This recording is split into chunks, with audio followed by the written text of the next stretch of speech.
Welcome in, everybody, and happy Thursday. It's a very special Thursday because it is the Thursday before the first week of high school football. Our Friday night football showdown will get its first one on the rails tomorrow. We'll try not to go off the rails as much as we can, but Friday night football showdown is back starting tomorrow night. And we are here to give you just a little bit of a preview of, we'll start with the games that we're going to be showcasing tomorrow night on the very first Friday Night Football Showdown of the year. Always a very special one. And a little bit of a different year this year. A lot of new classifications, some new divisions and stuff going on with certain high schools. The MHSAA has added in a 7A this year, so some schools who were 6A have now moved up to 7A, and just a lot of reclassification going on. But let's get right into it. One of the first games that we're going to showcase tomorrow night is Gaucher and Gulfport. That's over there in the Port City Bowl. That game got a little bit moved around. It's a 7:30 start over at Milner Stadium. But Gaucher, of course, coming off of a South State title appearance last year. And having to replace a 10,000-yard passer in quarterback Caden Irving. Gulfport also coming off of a playoff appearance last year and welcoming in new head coach Blake Pennick. Blake Pennick comes over from Ocean Springs, where he was the former head coach over there. So Gulfport bringing a lot of folks back. Gaucher in a little bit of a rebuilding year, still with a ton of talent on the offensive side of the ball.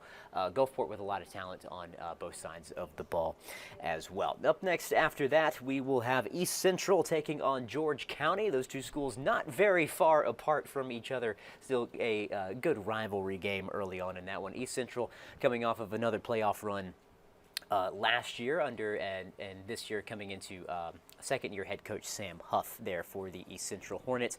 And they'll be taking on George County. George County, very, very young team last year. Started double-digit numbers of sophomores last year, so a very young team. But the good part about that young team is that when you all start as sophomores like that, you will then loop up the next year and you will all start as juniors. So a lot of experience coming back on George County.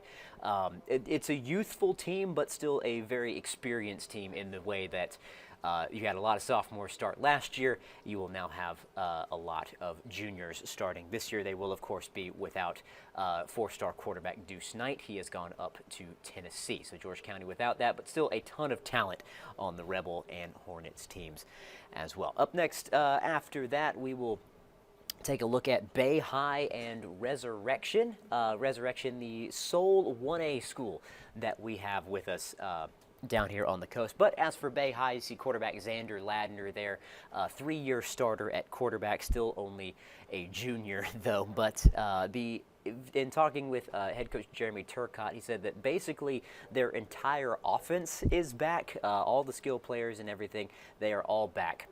And ready to roll. As for Resurrection, they have a streak of playoff appearances to upkeep. They've only missed the playoffs once since 2014 down in 1A. So returning a lot on both offense and defense for Resurrection, hoping to make it back to the postseason once again, coming off of another postseason appearance from last year. Moving up a little ways, this is the into the Shrimp Bowl. We will take on, it will be Stone and Biloxi over at Biloxi. Stone coming into this year with first-year head coach Jacob Aycock. He was the former defensive coordinator over at Poplarville, moving just a little ways down the road into Stone County, into Wiggins to take over the Tomcats. So a lot of returners coming back, including quarterback Connor Tice for the Tomcats. He should be had an incredible season last year. Stone, of course, coming off of a South State title appearance last year as well. As for Biloxi, looking to make it one of those teams in 7A, moving up into 7A, looking to make a splash with a younger team. They already got some action in the Jamboree against Gaucher as well. Moving ahead, we'll have St. Martin and Van Cleve. St. Martin, of course, led by four-star Nareel White. Was a wide receiver last year. They've moved him over to quarterback this year. That's another team moving up to 7A, and they'll be taking on Van Cleve in their season opener. Van Cleve, of course, has had a recent run of success with really, really good running backs, starting with Dayon Bilbo, then moving into John Peterson last year, so still looking to replace that John Peterson role. Van Cleven head coach Kevin Fant, they have a really, really good way of finding really, really good running backs in that system that they run. So St. Martin at Van Cleve, another one to open up the season. Pascagoula and Moss Point is our is our next game up that we will be showcasing for you guys. Pascagoula staying in 6A, still a very talented team. Was a very talented team in 6A last year, going to stay in 6A this year, led by Lewis Sims and quarterback Silas Corder. For Moss Point, the stadium repairs are all set and ready to go for the Battle of the Cats as they welcome in new head coach John Feaster over there at Moss Point to get the 2023 season started.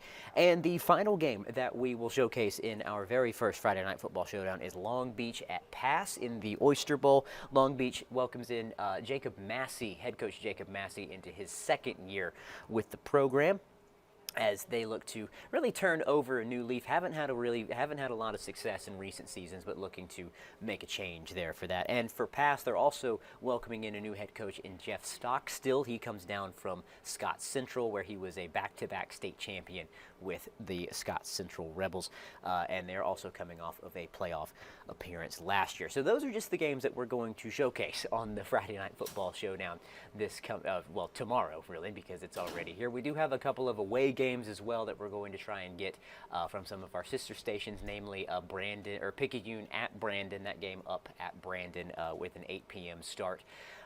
As well as Poplarville and Jeff Davis. We're going to try and get that one, as well as Sacred Heart, or St. Patrick at Sacred Heart, and then Ocean Springs taking on a big road trip up at Madison Central as well. So first week, everybody's playing. All 24 teams that you know and love that we always cover are all playing this week. So first couple of weeks, everybody's playing. Everybody, no bye weeks just yet. So should be a lot of fun. Should be a great first Friday for the first Friday Night Football Showdown of the year. So you can keep it here with us.